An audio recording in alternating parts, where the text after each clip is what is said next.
अभी हम हिंदुस्तान के सबसे बड़े राज्य उत्तर प्रदेश में हैं।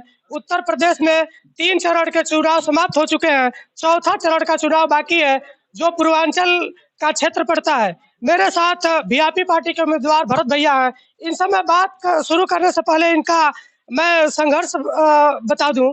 जब आज के 10-12 वर्ष आप पहले जाएंगे, उस दौर को याद करें जब भारतीय जनता पार्टी का यहाँ कोई झंडा उठाने वाला मधुबन विधानसभा में नहीं था, कोई बैनर लगाने वाला नहीं था।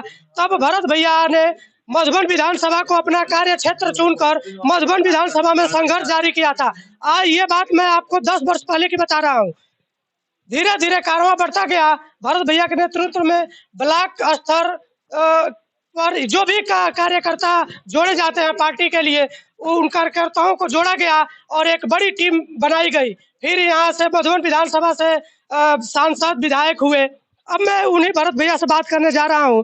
भरत भैया, इस समय विधानसभा में चर्चा हो रही है कि आपके आ जाने से भारतीय जनता पार्टी को आप आकर कमजोर कर दिए हैं। आपके चैनल के माध्यम से इस लोकतंत्र के महापर्व 2022 उत्तर प्रदेश के भाग्य के फैसला करने का चुनाव है। मैं सभी अपने विधानसभा 353 मधुबन के देवतुल्य नागरिकों, मऊ जनपद वासियों को शुभकामना देता हूं। और भारतीय जनता पार्टी कमजोर हो गई केवल ये विषय नहीं है। मेरे आ जाने से भारतीय जनता पार्टी तो लड़ाई से बाहर हो गई है। सपा बसपा सबके टंगरी कांप रहे हैं। अब यह भारतीय जनता पार्टी के किसी व्यक्ति का जो भूल थी, इस नाते यहाँ अभी लड़ाई जो है कि लड़ी जा रही है। वरना भारतीय जनता पार्टी टिकट नहीं काटी होती तो पूर्वांचल में सबसे सर्वाधिक वोट से जीतने वाला मैं उम्मीदवार भारतीय जनता पार्टी का था।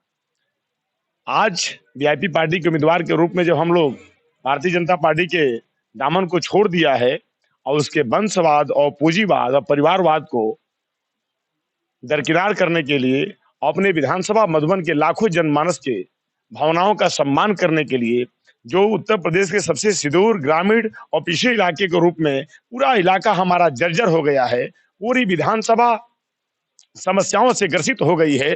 डूब क्षेत्र, जलमग्न क्षेत्र और नदियों के किनारे बसने वाले लाखों आबादी के लोग पूरे बरसात में जहां कटान से प्रभावित हो रहे हैं, उनके आशियाने उजड़ रहे हैं, वहीं पूरे गर्मियों में लोग जल रहे हैं और पूरी विधानसभा की सड़कें जर्जर हैं।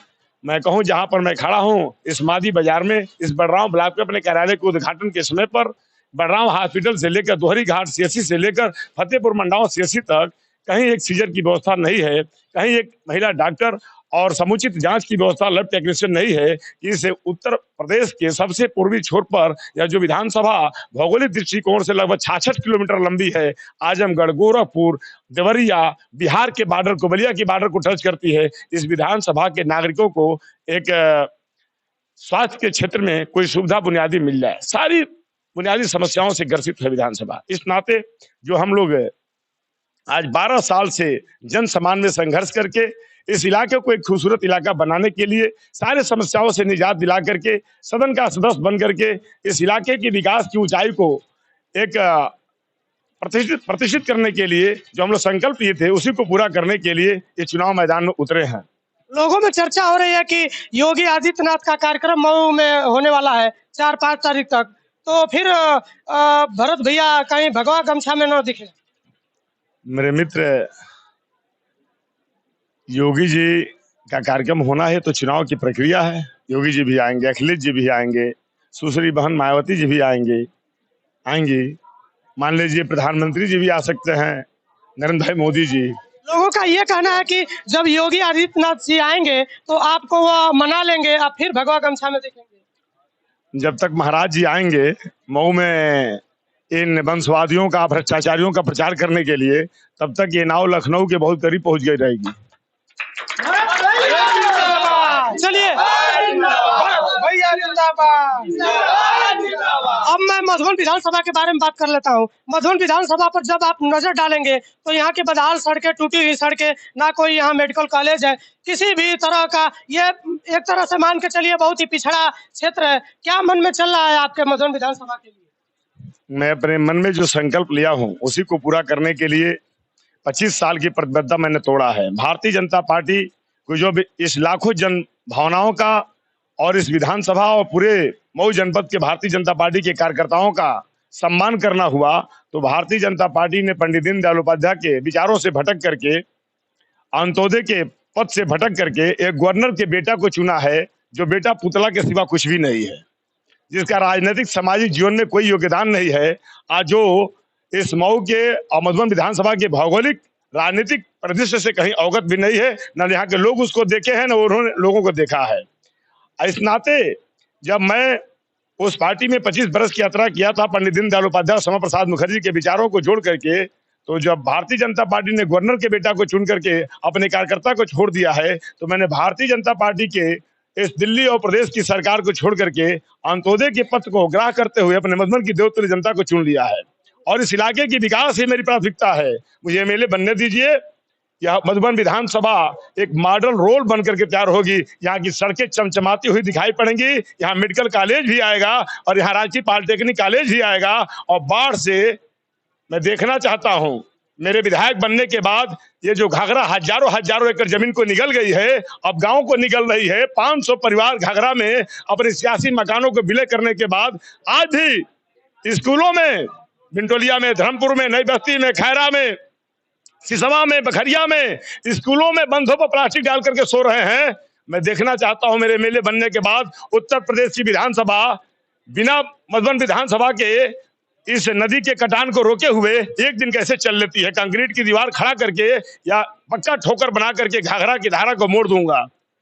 आप बिंटोलिया की बात कर रहे हैं, वहां तो लोगों ने वोट का बहिष्कार कर दिया है। मैं कल परसों गया था उन लोगों के बीच, तो तकरीबन 3-4 गांव के लोग एक प्राथमिक विद्यालय पर उपस्थित थे, उन्होंने वोट बहिष्कार कर दिया है। बिंटोलिया के कोई लोग वोट का बहिष्कार नहीं किए हैं। निश्चित रूप से जो यहाँ के जनप्रतिनिधि और सरकार की नुमाइंदगी करने वाले लोग थे, उनसे उनकी नाराजगी बहुत है। उस नाराजगी का आक्रोश आपके सामने व्यक्त किए होंगे। बिंटोलिया और धर्मपुर में लगभग 10,000 वोट की ग्राम पंचायत है। मैं कह सकता हूं कि 70% भरत भैया को पोल होने जा रहा है। मैं एक ऐसा नेता हूं जो उनके संकट के समय, सुख दुख के समय, उनके विपत्ति के समय मुझे छोड़ करके नाव पर सवार होकर के कोई जाता नहीं है। वही लोग वोट का बहिष्कार कर रहे हैं जिनको इस बात का डर है कि पूरा वोट भरत भैया को पोल हो जाएगा। वोट का बहिष्कार का बहाना बना करके भरत भैया को वोट के रोकने की साजिश है। एक लास्ट सवाल है आपसे। समाजवादी पार्टी से उमेश पांडे हैं, कांग्रेस से अमरेश चंद पांडे जी हैं, भारतीय जनता पार्टी से रामविलास चौहान जी हैं, तो भरत भैया अपने आप को कहाँ खड़ा हुआ महसूस कर रहे हैं? आज जो चुनाव में 22 तारीख है ना, 22 तारीख है। आज 22 तारीख को मधुबन विधानसभा में नाव बहुत आगे है। कोई नाव से लड़ने की स्थिति में, नाव को पकड़ने की स्थिति में नहीं है। कांग्रेस की बात जो कर रहे हैं वो तो अपने अब चौथा पद में चुनाव लड़ रहे हैं। माननीय विधायक जी अपने कांग्रेस वेंटिलेटर पर है। और जो समाजवादी की बात कर रहे हैं आप, उमेश पांडे जी जो हाथी से उतर करके साइकिल पर चढ़े हुए हैं, वो हाथी पर चढ़ कर इतना वजन बढ़ाए हुए हैं अपना, इतना गरीबों का माल खाए हुए हैं 10 वर्ष में, वो साइकिल उनके बैठते ही पंचर हो गई है। वो साइकिल चलने वाली नहीं है। क्या लगता है भरत भैया जातिवाद के शिकार तो नहीं होंगे? और जो हमारे पुतला प्रत्याशी रामविलास चौहान जी आए हैं, वही नहीं आए हैं। राजभवन की गरिमा को तोड़ते हुए आज उनके पिताजी भी क्षेत्र में आए हुए हैं। राज्यपाल होकर के आकर के क्षेत्र में अब इस वोट को प्रभावित करने का, संसदीय व्यवस्था को तार तार करने का प्रयास कर रहे हैं। अपने ऐसे बेटे को टिकट दिला करके भ्रष्टाचार की भूमिका में आ गए हैं जिसके ऊपर करोड़ों का गमन का आरोप का चार्ज है। सीबीआई कोर्ट गाजियाबाद में जिस फर्म पर मगध यूनिवर्सिटी में करोड़ों का गमन हुआ है, उस फर्म में वो पार्टनर है, जो फर्म जो है कि चार्जशीटेड है। ऐसे बेटे को जिताने के लिए कार्यकर्ता और बेटा में अंतर समझ करके भ्रष्टाचार की भूमिका में आ गए हैं। इस नाते इस लड़ाई में वो 4 नंबर पर है। आज नाव बहुत आगे है। अब आगे 2-4 दिन में देखिए नाव से लड़ कौन रहा है। चलिए एक सवाल का और जवाब दे दीजिए। उत्तर प्रदेश में जातिगत हमेशा हावी रहती है, मधुबन विधानसभा को आप किस नजर से देखते हैं? उत्तर प्रदेश और देश की राजनीति जातिवाद से बहुत बाहर निकल गई है। जात के आधार पर राजनीति जनता को निर्णय लेने के लिए राजनीतिक दल बाध्य कर रहे हैं। वो ये चाह रहे हैं कि हमको कोई दल उससे अछूता नहीं है। कुछ तो जातिवादी पार्टियां हैं, वो तो क्षेत्रीय दल जातिवाद के आधार पर अपने इस लोकतंत्र का बंटाधार करके अपने पेट परिवार के लिए काम कर रहे हैं।